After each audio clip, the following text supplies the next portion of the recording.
जहां पर पुलिस के लोग भी खड़े रहते हैं उस जगह पर उसने दाह कर लिया और वो जब 90% जल गया तब उसको उठाकर अस्पताल पहुंचाया गया। अस्पताल में एक चादर तक नसीब नहीं हो रही थी जिस समय मैं खड़ा हुआ था।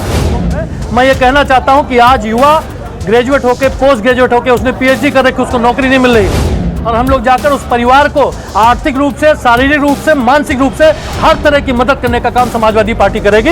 ये मैं आपको विश्वास दिलाना चाहता हूँ। युवा सेंटर पर जाता है, 1 घंटे पहले पता चलता है कि परीक्षा निरस्त हो गई क्योंकि पर्चा वो जो है लीक हो गया है। मैं समझता हूँ ये सरकार हर मामले में विफल है। ये व्यापारी की पूरी गल्ला मंडी है या सब्जी मंडी, फल मंडी है। इस जगह पर हर आदमी GST से परेशान है। आए दिन इन लोग के ऊपर GST के अधिकारी आकर फर्जी मुकदमा लिखने का काम करते हैं। ये लोहिया वाहिनी के राष्ट्रीय अध्यक्ष आदरणीय अभिषेक यादव जी हम लोग के बीच हैं। इनके नेतृत्व में हम लोग यात्रा कर रहे हैं और ये यात्रा भारतीय जनता पार्टी का जो अनुशासन चल रहा है, जो प्रशासन चल रहा है, उसके खिलाफ में।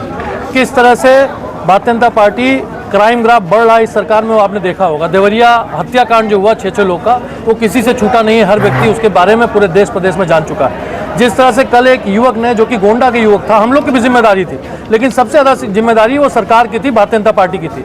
SBI बैंक के आगे वो युवक, जहाँ पर 24 घंटा रखवाली होती है, जहां पर पुलिस के लोग भी खड़े रहते हैं, उस जगह पर उसने दाह कर लिया और वो जब 90% जल गया तब उसको उठाकर अस्पताल पहुंचाया गया। अस्पताल में एक चादर तक नसीब नहीं हो रही थी जिस समय मैं खड़ा हुआ था।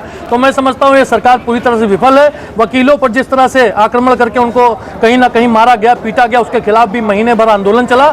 ये सरकार, चाहे अनुशासन की बात हो, चाहे कहीं ना कहीं क्राइम ग्राफ की बात हो, चाहे यहाँ पर बेरोजगारी हो, महंगाई हो, भ्रष्टाचार हो, भुखमरी हो, हर मामले पर सरकार फेल है। इस बात को लेकर हम जन जागरण कर रहे हैं साइकिल यात्रा के द्वारा।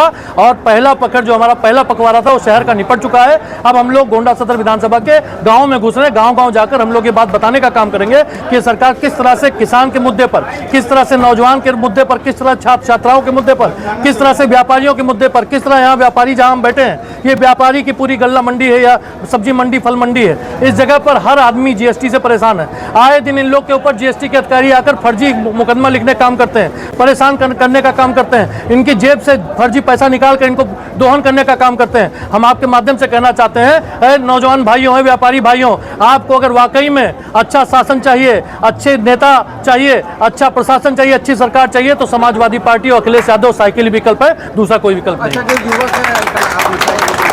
इसको लेकर समाजवादी पार्टी का क्या रुख है? क्या कोई प्रदर्शन आगे करेंगे? देखिए, जिस युवक ने आत्महत्या करने का प्रयास किया, मुझे नहीं पता, कल देर रात तक मुझे पता था कि वो एडमिट है। अभी उसकी स्थिति क्या है मुझे नहीं पता है।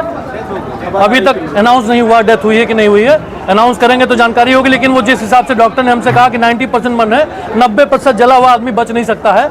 मैं निश्चित रूप से कहना चाहता हूं, हम लोग आज, ये चूंकि पहले से प्रायोजित यात्रा थी, आज ये यात्रा खत्म होगी। आज शाम को या कल समाजवादी पार्टी का प्रतिनिधिमंडल अखिलेश यादव जी के निर्देश पर उससे मिलने जा रहा है और हम लोग जाकर उस परिवार को आर्थिक रूप से, शारीरिक रूप से, मानसिक रूप से हर तरह की मदद करने का काम समाजवादी पार्टी करेगी। ये मैं आपको विश्वास दिलाना चाहता हूँ। पांडे का एक पत्र है, वो वायरल हो रहा है, आपने कैसा पत्र?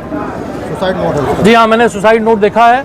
उसमें वो लड़का जो है वो कोई पानी का प्लांट लगाना चाहता था और उसने मुख्यमंत्री जी को भी पत्र लिखा था। उसमें और बहुत सारी बातें लिखी। वो जांच का विषय, वो सही है या गलत है मुझे उसकी जानकारी नहीं है, लेकिन मैंने पढ़ा जरूर है। मैं ये कहना चाहता हूँ कि आज युवा ग्रेजुएट होके, पोस्ट ग्रेजुएट होके, उसने PhD कर रखी, उसको नौकरी नहीं मिल रही। युवा सेंटर पर जाता है, 1 घंटे पहले पता चलता है कि परीक्षा निरस्त हो गई क्योंकि पर्चा वो जो है लीक हो गया है। मैं समझता हूं कि आज हर वर्ग परेशान है। इस वर्ग ने ठान लिया कि आने वाले समय में अखिलेश यादव विकल्प है। अखिलेश यादव ने 2012 से लेकर 2017 के बीच में गोंडा जनपद को बड़ी बड़ी सड़कें देने का काम किया। जिस गल्ला मंडी में बैठा हूं, उसके सामने पॉलिटेक्निक बनाया गया, इंजीनियरिंग कॉलेज बनाया गया है, इसको भी देने का काम आदरणीय अखिलेश यादव ने किया था। ये सामने जो लखनऊ से उतराव तक की 50 किलोमीटर की सड़क है, इसको भी देने का काम आदरणीय अखिलेश यादव जी ने किया था। आज गोंडा का एक एक नागरिक जो लखनऊ तक जाने का काम करता है, वो 4 लेन की सड़क बनाने का काम आदरणीय अखिलेश यादव जी ने किया था। गोंडा से बलरामपुर तक 2 लेन 4 CC बनाने का काम आदरणीय अखिलेश यादव जी ने किया था। गोंडा में 56 बड़े पुल का निर्माण कराने का काम आदरणीय अखिलेश यादव जी ने किया था। गोंडा में 68,000 बच्चों को लैपटॉप देने का काम आदरणीय अखिलेश यादव जी ने किया था। गोंडा में 70,000 महिलाओं को समाजवादी पेंशन देने का काम आदरणीय अखिलेश यादव ने किया था। गोंडा में लगभग 7200 की संख्या में लोहिया आवास देने का काम आदरणीय अखिलेश यादव जी ने किया था। और मैं समझता हूं गोंडा में, हमारी सदर विधानसभा में लगभग 24 गाँव को जनेश्वर मिश्रा ग्राम घोषित करने का काम आदरणीय अखिलेश यादव ने किया था। आज कोई सड़क आप चले जाएंगे, सब टूट चुकी है। किसी सड़क का रिन्यूअल होना था, रिन्यू नहीं भी हो पाई है। रिन्यू होने की जरूरत है। ये सड़क भी टूट रही है। मैं समझता हूँ ये सरकार हर मामले में विफल है। सूरज जी, जैसे आप गांव-गांव साइकिल को लेकर जा रहे हैं, क्या है साइकिल लोकसभा दिल्ली तक पहुंच पाएगी? निश्चित रूप से इस साइकिल का संदेश 2024 के लिए है और समाजवादी पार्टी, आपने पूछा कि क्या इस सरकार का नेतृत्व करेगी, मैं ये जरूर कहना चाहता हूं जिस प्रकार से तीसरे मोर्चे की सरकार में माननीय मुलायम सिंह यादव हमारे श्रद्धेय नेताजी ने नेतृत्व करने का काम किया था, कोई भी सरकार इस बार बनेगी तो आदरणीय अखिलेश यादव जी की अहम भूमिका होने वाली है।